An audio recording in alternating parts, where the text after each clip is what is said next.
ESP Specialist in Fabrication is located at 169 Little Phoebe Church Road in Folkestone, Georgia. President Mark Pickering and his employees utilize the latest technology with a skilled workforce to supply customers with the best custom fabrication possible. Serving clients at home and abroad makes ESP a premier employer in Charlton County. For all your specialty and fabrication needs, contact ESP at 912-496-2583 today. They're also on Facebook at ESP Specialist Fabrication. ESP is a proud sponsor of Charlton Sportsnet.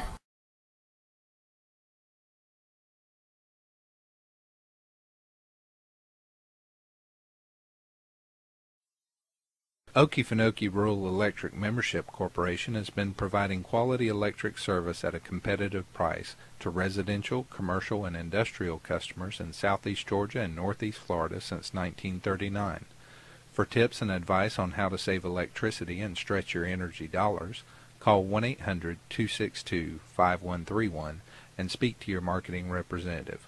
We are a cooperative owned by those we serve.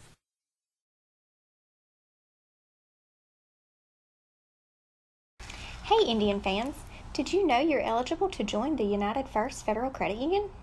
We are your hometown financial institution offering services such as online banking, mobile deposit, free checking, and much more. And if you're in the market to purchase a vehicle, our auto loan rates start as low as 2.99 for those who qualify. We are conveniently located at 3773 2nd Street South in Folkestone. Federally insured by NCUA and equal housing lender. Good evening and welcome back to the Coach Mack Show. I'm Adam Bill for Charlton Sportsnet, along with head coach Rich McCorder of the Charlton County Indians. Coach, it's Frederica week last week. Good crowd followed us over there to St. Simon's Island Friday night. Very good crowd.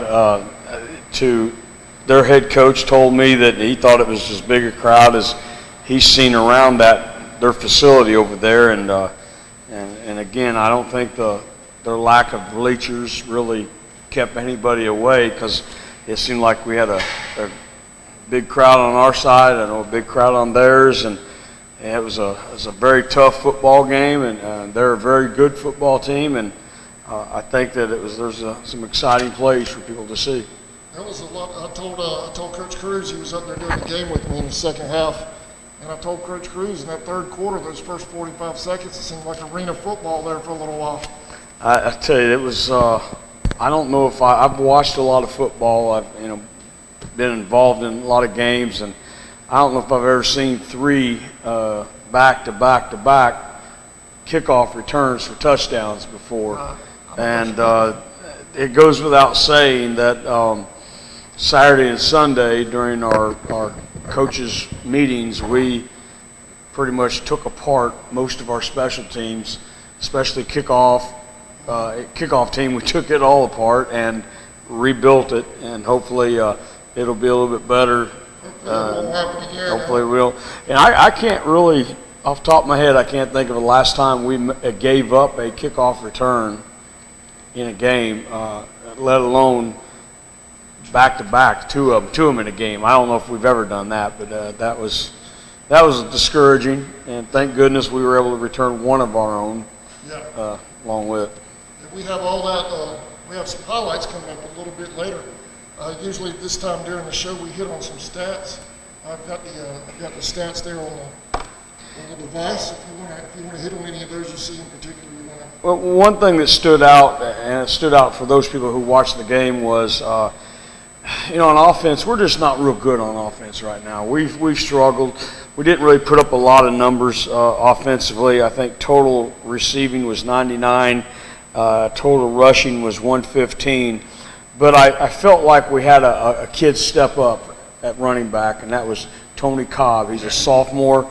Tony really, the thing with the running back position, you have to really hit the point of attack. You got to hit it hard to get through there. You can't get in there and dance and change direction, and that's something with with our guys. We keep telling them, listen, if it's not necessarily there, that's where it's soft at. So try to knock your way through there and get off a good run. But Tony Cobb was our leading rusher. He carried the ball 9 times for 47 yards, but his average was 5.2, which that's a nice average. And he'll be our starting running back this week. He's deserved that right, and hopefully he'll just keep hitting it hard and going hard and that sort of thing. You know, we've talked a lot about our offensive line, the improvements we need there. The film showed we did have improvements. We saw some things we liked. At center, Nolan Crawford, he's a junior. He got his first start at center at the varsity level. I think we only had a couple snaps that weren't real good, but the rest of the snaps were really good. And what I saw of our offensive line, it seems like we're really knowing what we need to be doing better than we have. Coach Murray's doing a great job with that crowd. Where we're hurting at a little bit is our athleticism, and we've got to either they've got to pick it up or we've got to find new guys. You're going to see a lot of some new faces in new spots this week. We're still trying to adjust on both sides of the ball, really adjust on special teams and find the right combination, the right chemistry, if you will, on the field. I know Friday night it seemed like the passing game was kind of hit and miss a little bit, and went to that two-back set, and I believe it was the second quarter. And it looked like the offensive line was starting to really kind of come together, going downfield. You know, when Maxwell had his touchdown.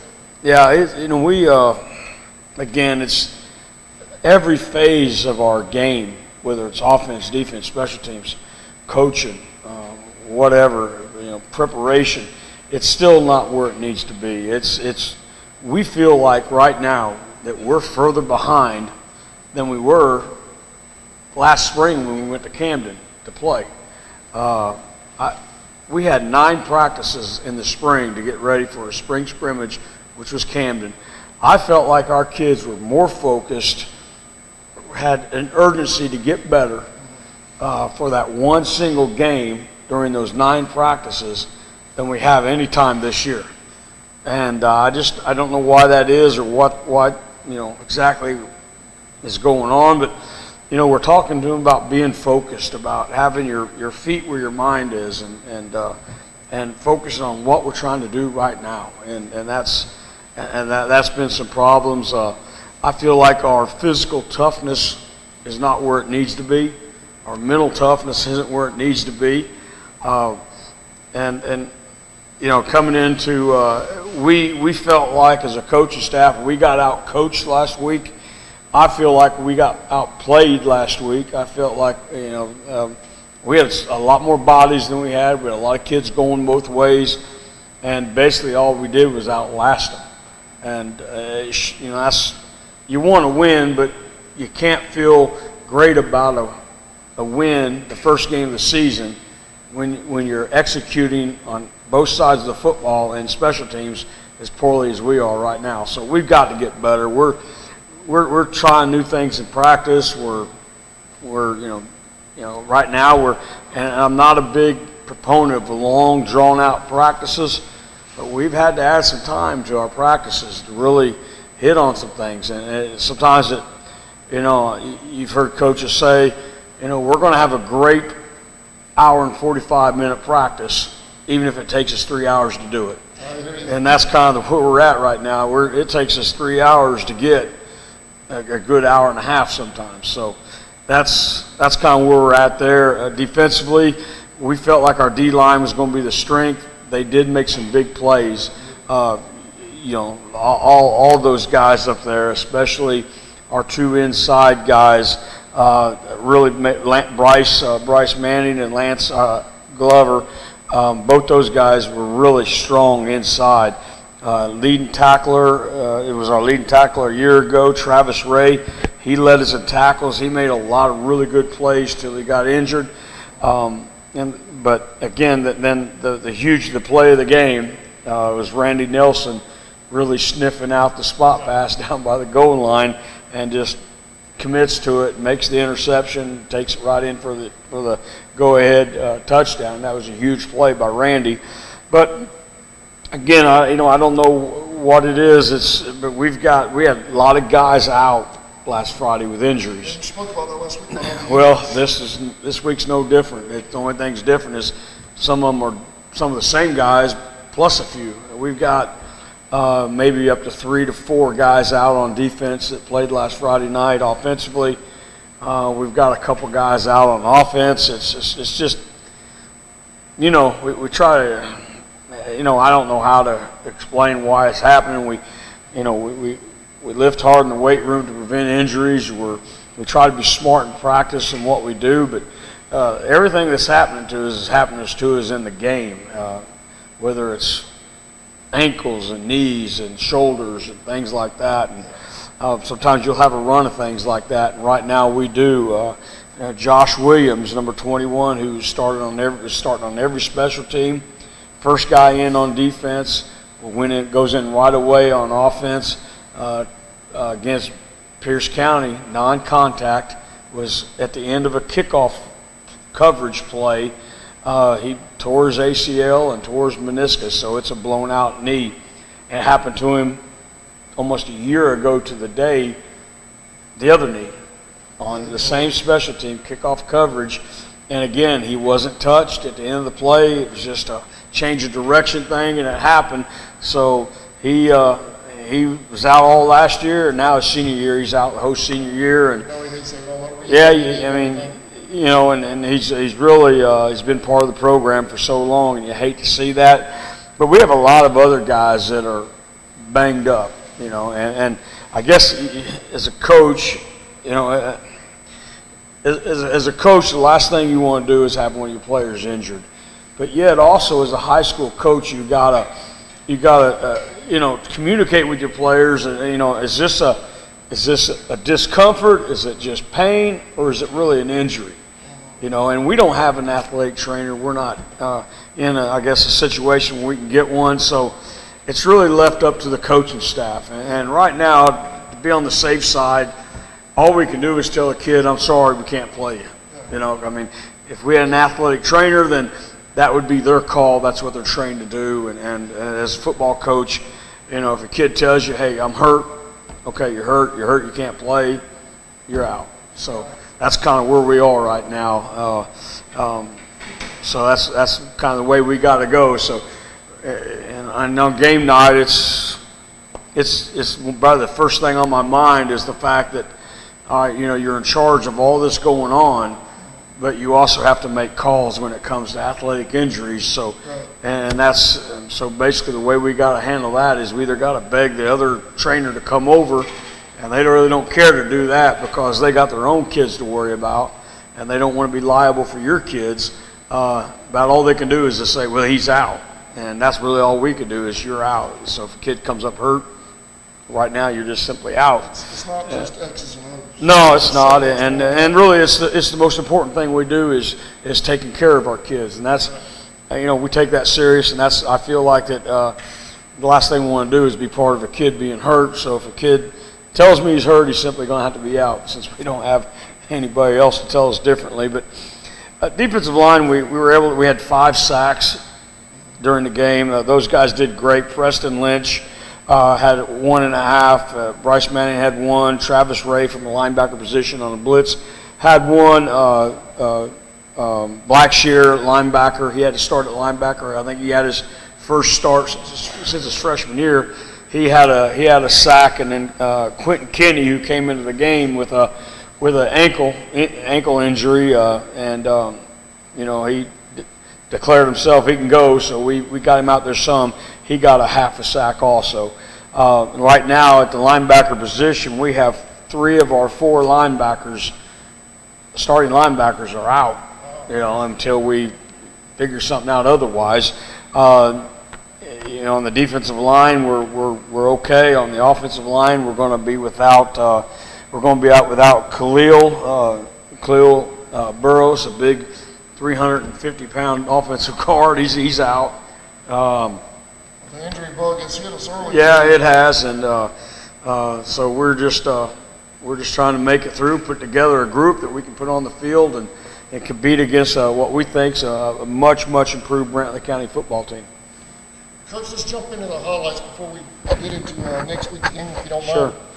The first one is it was actually a busted play. Quan Anderson picks up a loose ball, and still is able to find Saquon Clark. I believe it's a 55-yard touchdown. Yep.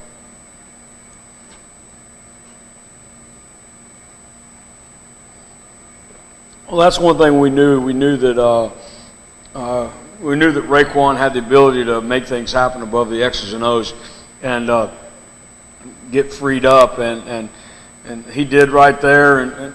But there's times when we need Raekwon to set and throw instead of moving so much. But again, this is just a great play by Raekwon above the X's and O's, and finding Saquon Clark for the touchdown. Saquon was streaking down the line. Getting walked down there at the end, but it's a touchdown. That's what counts, the scoreboard. That's right. Coach, this is the third quarter, first kickoff return by Frederica. I want to, if you don't mind, it might be painful. If you don't mind, kind of go through what happened. Well, the biggest thing right here, if you can see, we're out of lanes. We're behind each other. We're not shedding blocks. Running by the ball, just not funneling in. There's so many things we did wrong, and they had some kids that can really run, really go, and as far as speed, we're not really a fast football team. In track, we proved that. We don't have that speed we've had in the past, so you don't see nobody running anybody down here. So there's so many things wrong that we did on this that we really worked on today. We started practice off today. Actually, we started things off in the film room going over nothing but kickoff coverage. And then as soon as we hit the field, we went right to kickoff coverage. And then at the end of practice, we went to kickoff coverage. So tomorrow we'll probably do the exact same thing. We'll start off with kickoff coverage, end with kickoff coverage, and be football in the middle. So we're really spending a lot of time on that.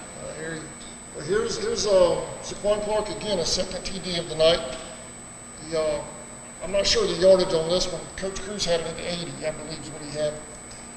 This is Saquon's kickoff return to answer the one that just happened literally seconds ago. Yeah, the thing, we did have some key blocks on this. From our angle, you could see a real key block right behind that pole. But the thing we tell our kids is, when you return punts, return kickoffs, you got to hit it as fast as you can in there because they're coming down the field almost as a line. And if you can penetrate that line and get through there, now you've reversed everything and you're going through there. And right here, I can't remember. I think it might have been Ethan Maxwell might have had the key block on the safety that made it go the distance. But that was a great effort by everybody right there, and really a good job. He hitting it up in the middle like we talk about, like we work on. He hit the hole pretty quick. He did. Hit it pretty quick. Really only had to make one adjustment. Bounced off a tackle and kept going. And then, of course, we turn around and, after we find the orange tee, which that takes a while. Usually find it from a manager. We have to, we kick off and they return another one for a touchdown. And I skipped the last one, the last kickoff return that went back. Let's move forward into the game, still in the third quarter. After a good drive, particularly by the offensive line, moving the ball with the running game down the field, Raekwon finds Vernon Maxwell. Really good job finding Ethan Maxwell right here. Ethan has really come on. Ethan, he has a lot of potential, and that's something that I'm always telling him, and he probably gets sick of hearing it. I'm the one telling him all the time. You have the God-given part to do really good things on the football field. Now you've just got to make up your mind and start doing them, and that's starting to click. That's starting to click on both sides of the ball. He had a real, he had a good night. He had two solo tackles, and on the defensive side of the ball, had some good catches. He's going to end up, if he makes up his mind, he could be a special football player down the road. Now he's only a sophomore. He's a sophomore, and he's got a great body, and he's got good athleticism, and he can get to the point to where he could be a special football player. All right. The last one, I know Maxwell, I called him Vernon a while ago. Yeah. I'm sorry. I apologize to him for that. This last play, this was actually at our end of the field. They had me down there in a crow's nest down there. But the folks at Frederica were really good to us. Can't complain. It actually set us up perfectly for the angle for the winning touchdown of the game that night. But Randy Nelson, it looks like he reads this almost before the quarterback even throws it. He does, and this is something we worked on. We knew through film prep and through the things we do in practice that this was a play that they love. If you had all their plays, this was the number one pass play. And we went through this, worked through this, and Randy saw this play probably 24 times in practice on Tuesday and Wednesday, and Randy really jumped it and did a great job with it, and I'm really happy for Randy. He's a good kid, and he's been banged up kind of all year, and last year he's a little bit banged up, and right now he's banged up, and he's probably going to be out. We don't know how severe, but again, how can we tell? But it's a good chance he'll as of today, if we were to play today, he'd be out. He wouldn't even dress. So we've got to see how that works out. But really, really proud of Randy Nelson on that. Randy's a junior and a good kid and a good football player. All right, well, I'm glad he got that big play right there. And that was it. That was a game saver. You look at the game, we were in a lot of times it was really a game of field position. We were on their side of the 50 for a long time in the first half, and we came away with basically nothing. And then there was times later on where that all got switched around, and then again, field position is so key, especially anytime somebody's struggling. At least if you can have field position on your side and you're struggling, at least you got something going for you. And that was an instance right there where field position was big, had them backed up. Tie ball game, they just can't sit on it down there. They got to try to push it down the field with time running out. I think less than 2 minutes. And like I said, Randy saw that play all week, and he jumped it and made a great job. Randy Nelson. One more time, if you don't mind. Sure. That highlight, because it looks like he's right. Well, I don't have a pointer. We haven't gotten that fancy with it yet.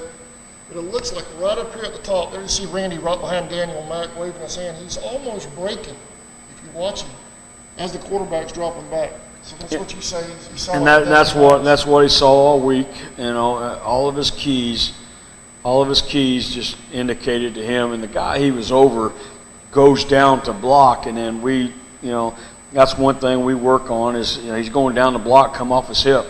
That's where the ball's going to be, and that's exactly what he did.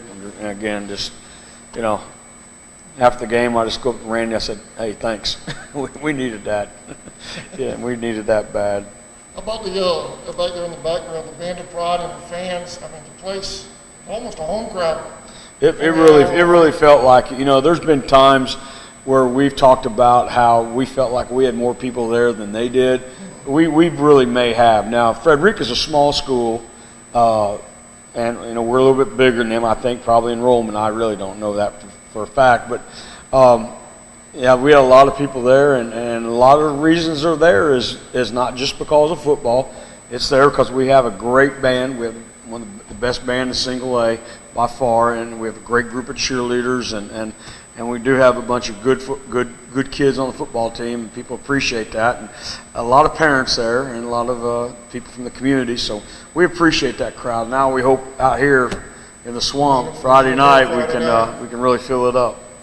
All right, Coach, we're going to take a quick break. Come back, we'll hit on the senior spotlights. Sure. Daniel Mack, number 14, and Lance Carter, number 9. Okay. We'll be right back.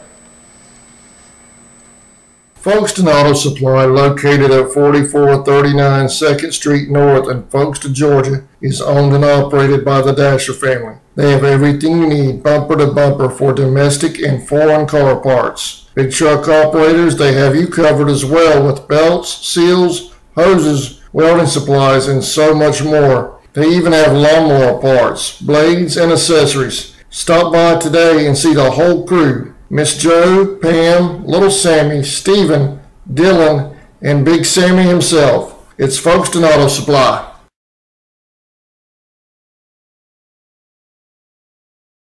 Folkestone Pharmacy and Electronics, located at 3885 Main Street in the heart of downtown Folkestone. They're Folkestone's original hometown pharmacy with 49 years serving the community. They have everything you need, including household items, prescription medications, high-tech electronics, and much more. Their experienced and friendly staff in the pharmacy and electronics department are ready to serve you. Folkestone Pharmacy and Electronics is a proud sponsor of Charlton Sports. Go Indians!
Whistling.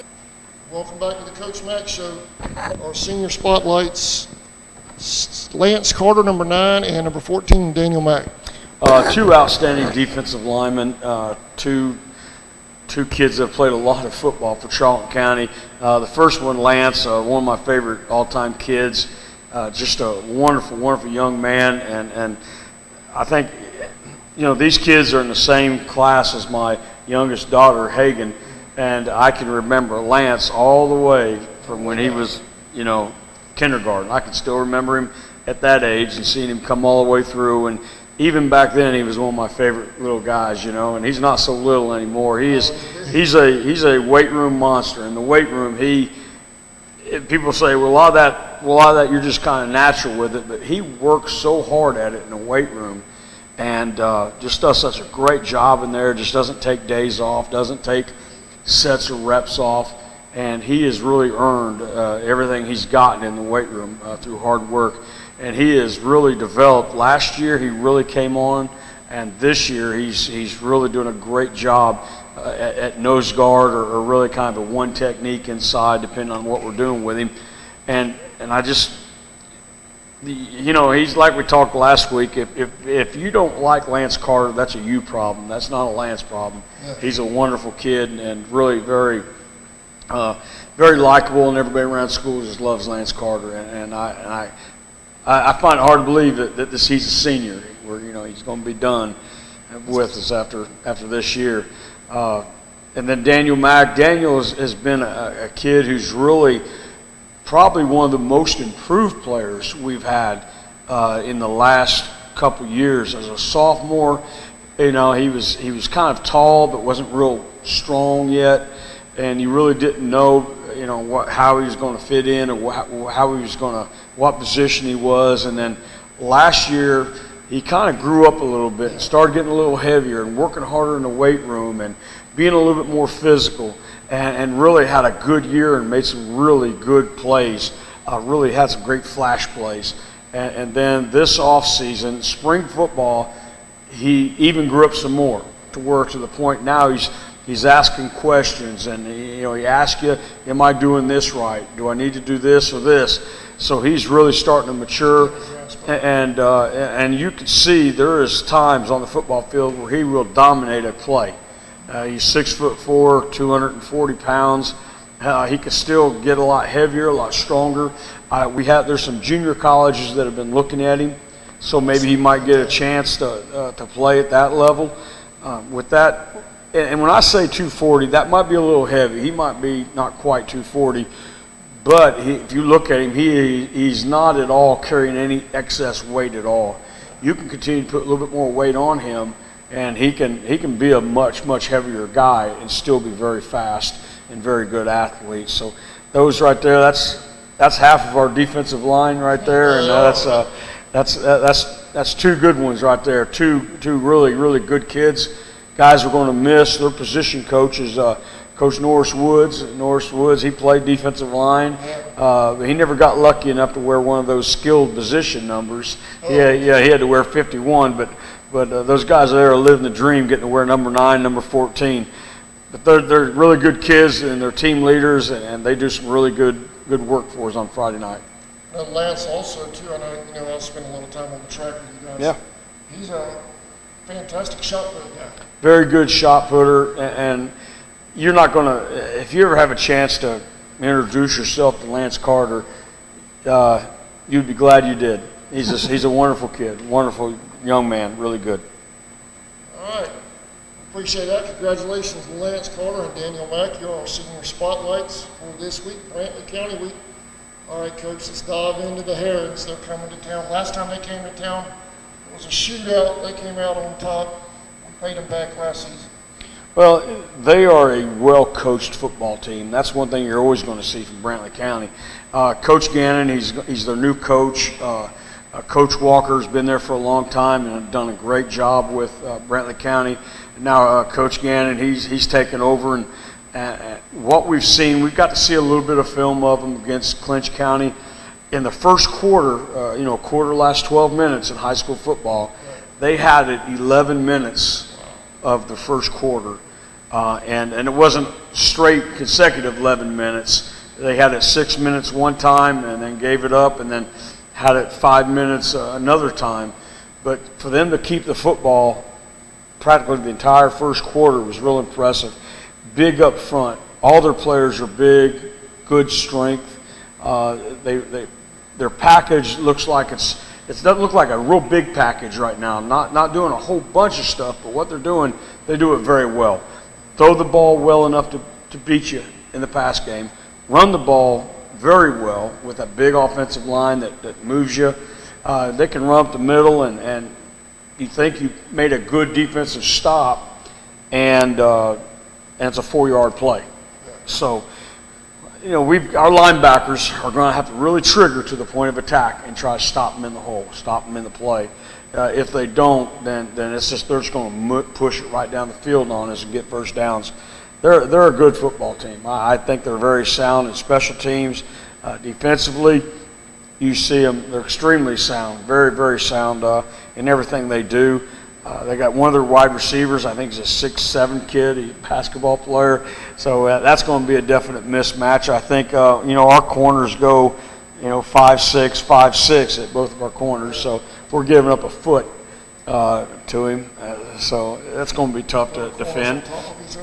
Yeah, maybe we can do that. But it's going to be a good, hard football game. And it's not going to be a game if we come in at halftime tied or down a little bit, that we'll be actually discouraged, because in our minds, this thing's going to take 48 minutes to play.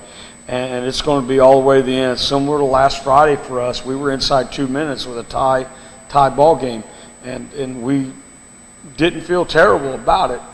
So we didn't feel great about the way we played, but we felt good that, that we were in the ball game inside 2 minutes to go with a chance to win. And hopefully Friday night we can stay in this ball game. We just don't let them wear us down and run us out of the place. But again, I think they're a very well coached team. His numbers are real high. Got great numbers on his roster, and it's going to be a hard football game. I think we'll have a great crowd at our game, and I think they'll have a great crowd. I think it'll be a great atmosphere, and if the weather can cooperate, then it could be a great evening for high school football. Again, I think they're an improved football team. They do things that concern us, and that's just the big, strong offensive and defensive line. When we're just not as big and as fast as we've been in the past. All right, Coach. We need all of our fans here Friday night. Obviously, the last time they were here, their side was full. It was. It was. We're only 30 minutes apart. Like you say, it makes for a great rivalry game. And we need everybody here on the home side to pack the place out. I know we have the student section down here. they'll be fired up like they were last year. So Yeah, that'll be a lot of fun. You know, the thing is, it's just, you guys, you know, it seems like you have to explain a lot to kids anymore, but I've explained to them all week, you know, this is a rivalry game. You know, I mean, it's easy for them to think of Charlton, Clinch, and games like that, but I told them this is the same kind of thing. You know, like you said, 30 minutes away, we compete in every sport. In every sport, it's you know, in basketball, it's hard-fought rivalry. Baseball, softball, it's the same thing. And like I said, the last time they were on our field, they beat us. So they're more than capable of doing it again. And we've got to play our very best. And again, it goes back to who are we going to have. With right now, today's Tuesday. We had, you know, Tuesday out here, you know, 4 starters off defense, and the linebackers. and you know, linebackers, and so I don't know. It's going to be. We just got to try to piece some things together and hopefully get some guys on the field and they're going to play hard. All right, Coach. The Friday night we got that Thursday B team here. That on the calendar. And on the schedule, it says at Ware County, and in October, it has Ware County coming to us. That's been flipped. Ware County has a junior high game in the stadium Thursday, so they want to know if they can come here, which we're doing. So this Thursday, 5 o'clock, first B team game of the year. Come out and check it out. I think, you know, it's very affordable and it's a good time. We're going to try to cover it as well. I'll have some new equipment come in. That's going to be our guinea pig Thursday night game. That'd be good. Decide which equipment I'm going to bring for Friday.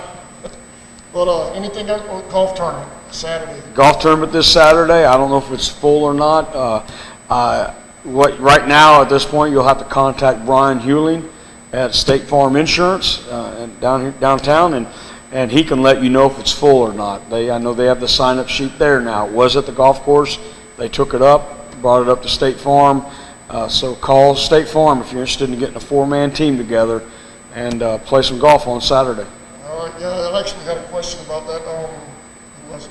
Barry Edwards asked me last night if we still had room in the golf tournament, so he needs to contact Brian Hewling at State Farm. Brian Hewling's your guy.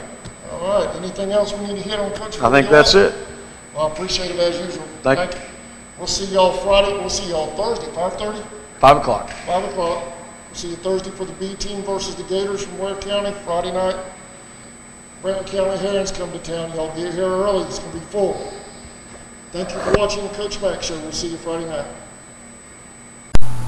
Gant AC Heat and Electric, located at 141 West Love Street in Folkestone, Georgia. They service all makes and models of air conditioning and heating units, electric and plumbing supplies, blown installation, appliance parts and service, as well as sheet metal products. Gant is a proud sponsor of the Charlton Sports Network, Go Indians, and the Band of Pride.